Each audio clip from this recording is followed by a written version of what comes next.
तो दोस्तों स्वागत है मेरा इस नए वीडियो में, जिसमें हम आज आपको सहारा इंडिया परिवार के रिफंड पोर्टल के बारे में आने जा रहे हैं। तो ये हैं सुब्रत राय सहारा, जिन्हें लोग प्यार से सहारा श्री भी बोलते हैं। ये सहारा इंडिया परिवार के संस्थापक, अध्यक्ष, सह प्रबंधक भी हैं। एक समय में सहारा इंडिया परिवार भारत की एक बहुत बड़ी कंपनी थी, जिसके यहाँ कुल 12 लाख एम्प्लॉय थे। लेकिन समय के साथ सब कुछ ध्वस्त हो गया और यह कंपनी धीरे धीरे डूबती चली गई। इसके पतन का मुख्य कारण सेबी द्वारा इनके कंपनी को डीरजिस्टर्ड कर देना था। अब इस कंपनी की वर्तमान स्थिति यह थी कि यह निवेशकों का बहुत बड़ा पैसा वापस करने में सक्षम नहीं था और इसमें सभी निवेशक ठगे से महसूस कर रहे थे। इसके लिए माननीय उच्च न्यायालय के एक फैसले के अनुसार भारत सरकार के सहकारिता मंत्रालय, जिसके मंत्री श्री अमित शाह हैं, इनका मंत्रालय सभी सहकारी समितियों के सदस्यों के हितों की रक्षा के लिए कार्य करता है। इसी आधार पर सहारा इंडिया परिवार रिफंड पोर्टल का शुरुआत किया गया है, जिसमें हमें रजिस्टर करने के 45 दिन के बाद हमारे आधार से लिंक बैंक खाते में राशि की वापसी कर दी जाएगी। तत्काल ये राशि उन निवेशकों को मिलेगी जिनका निवेश 10,000 रुपये से कम है या 10,000 रुपये है। वहीं 10,000 से अधिक निवेश वालों को भी पहले चरण में 10,000 ही दी जाएगी। इसके लिए ज़रूरी दस्तावेज में है मेंबरशिप नंबर, जमा अकाउंट नंबर, आधार से जुड़ा हुआ आपके पास एक्टिव मोबाइल नंबर होना चाहिए, डिपॉजिट सर्टिफिकेट या पासबुक विवरण जो सहारा इंडिया से मिलता है आपको, पैन कार्ड उनके लिए जिनका राशि 50,000 से अधिक है या 50,000 है। तो आइए हम CRCS रिफंड पोर्टल के बारे में आपको जानकारी देते हैं। ये पोर्टल पे आप किस तरह से स्टेप बाय स्टेप आप ऑनलाइन कर सकते हैं अपना रिफंड के लिए। अब तक इस पोर्टल पे लगभग 7 लाख निवेशकों ने ऑनलाइन कर चुका है, जिसमें 150 करोड़ का दावा किया जा चुका है। वेबसाइट का नाम है www.mocrefundrefund.crcs.gov.in। तो आइए हम जानते हैं कि कैसे हम ऑनलाइन करेंगे निबंधन इसका, जिससे हमें हमारा सहारा इंडिया या किसी अन्य सहकारिता कंपनी में जो पैसा फंसा हुआ है उसको हम रिफंड पा सकते हैं। तो सबसे पहले हम ये प्रथम पृष्ठ पे आते हैं। यहाँ पे सहकारिता विभाग के तरफ से निबंधन करने के लिए ये पोर्टल को लॉन्च किया गया है। तो यहाँ पे सबसे पहले लेफ़्ट साइड के कॉर्नर पे हम जमाकर्ता पंजीकरण पर क्लिक करते हैं। जमाकर्ता पंजीकरण पे क्लिक करने के बाद हमें दूसरा पृष्ठ पे ओपन होता है, जिसमें हमें 4 अंक अपने आधार कार्ड के अंतिम का दर्ज करना होता है। उसके नीचे आधार कार्ड में रजिस्टर्ड मोबाइल नंबर जो कि 10 अंक का होता है, उसे आप इंटर करते हैं।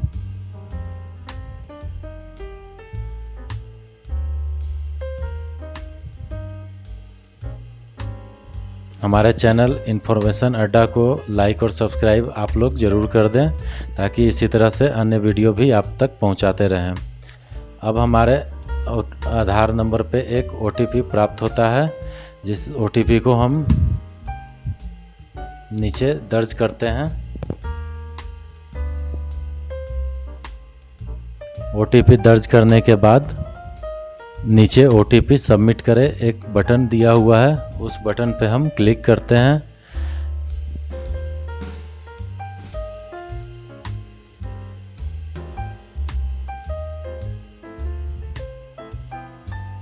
उस बटन पे क्लिक करने के बाद हमारे सामने एक स्टेप 3 का और पोर्टल हमारे सामने खुलकर सामने आएगा, जहाँ पे जमाकर्ता को लॉगिन करने का ऑप्शन आएगा। तो हमारा रजिस्ट्रेशन हो चुका है, अब हमें लॉगिन करना है।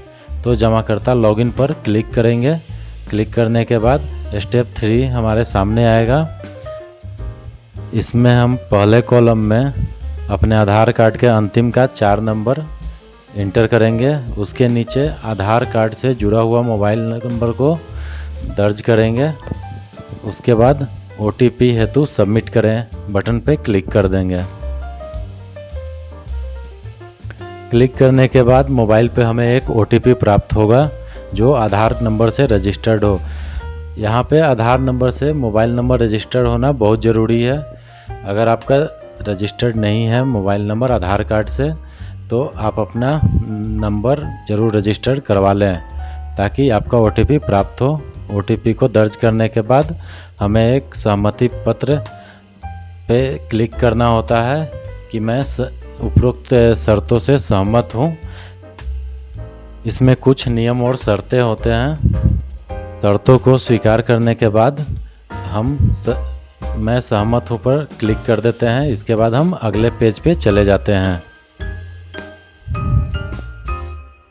अगले पेज पर आने पर यहाँ पे एक बार फिर से हम अपना 12 अंकीय आधार नंबर को दर्ज करेंगे जो कि स्टेप 2 है। और OTP प्राप्त करने के लिए हम उस बटन पे क्लिक करेंगे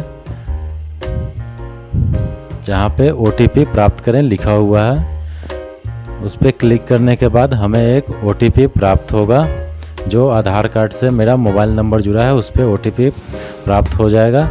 वो OTP को हम सेकंड कॉलम में दर्ज कर देंगे और OTP सत्यापित बटन पे क्लिक करेंगे।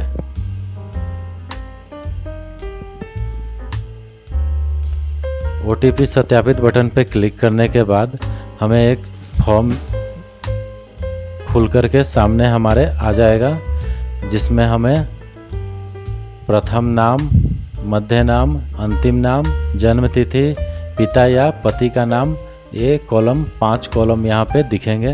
ये सबको सही हमारे ओरिजिनल डॉक्यूमेंट के हिसाब से इसको भी भर लेना है। भरने के बाद आगे बढ़ने पर हमें एक ऑप्शनल ईमेल आईडी भरने का विकल्प आएगा। अगर आप ईमेल आईडी यूज करते हैं तो ईमेल आईडी यहाँ पे दर्ज करवा दें ताकि आपको फ्यूचर में इससे संबंधित मैसेज मिलता रहे और इसका स्टेटस के बारे में आपको जानकारी मिलता रहे। दर्ज करने के बाद हम आगे बढ़ते हैं। अगला पंजीयन में यदि आपके पास सभी प्रमाण पत्र उपलब्ध हैं तो यहाँ पे उसी के बारे में डिटेल देना है, अपना पॉलिसी नंबर और अन्य डिटेल यहाँ पे हम सभी इंटर कर देंगे।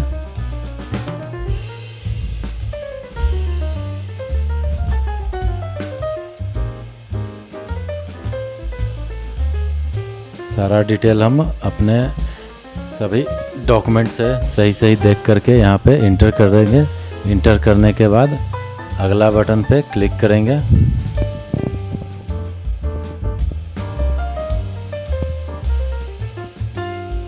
क्लिक करने के बाद यहाँ पे जो भी हमारा दावा विवरणी है यहाँ पे प्रदर्शित हो जाएगा और हमने जो इंटर किया था वो सारा दिखने लगेगा। अगर आपको एडिट या डिलीट करना हो तो यहाँ से अभी आप डिलीट कर सकते हैं। इसके आगे बढ़ने पर आप अपना आवेदन को एडिट या डिलीट नहीं कर सकते हैं। तो सही जानकारी एक बार फिर से मिलान कर लें। इसके बाद एक PDF आपके सामने जनरेट होकर आपके सामने एक फॉर्म आ जाएगा। इस फॉर्म को आपको डाउनलोड कर लेना है। अगर सही जानकारी इसमें भरा हुआ है तो आपको इस फॉर्म को डाउनलोड कर लेना है और प्रिंट कर लेना है।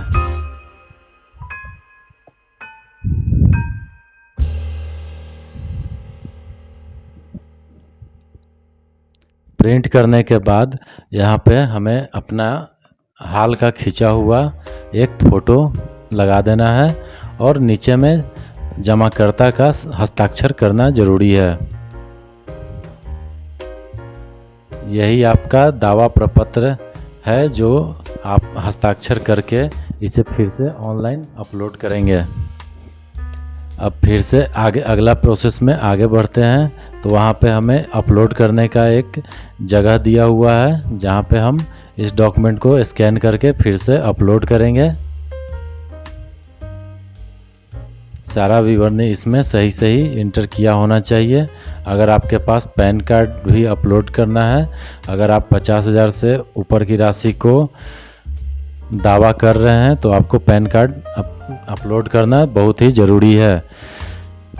अभी वो अपलोड करके सबमिट करने के बाद आपको एक दावा की प्राप्ति स्वीकार होती है। इसमें आपको भविष्य के लिए आप सुरक्षित रख लें ताकि आप इसको ट्रैक कर सके बाद में। तो उम्मीद करते हैं आपको आज का वीडियो भी पसंद आया होगा, तो कृपया लाइक और सब्सक्राइब जरूर कर दें और शेयर भी कर दें अपने दोस्तों के साथ।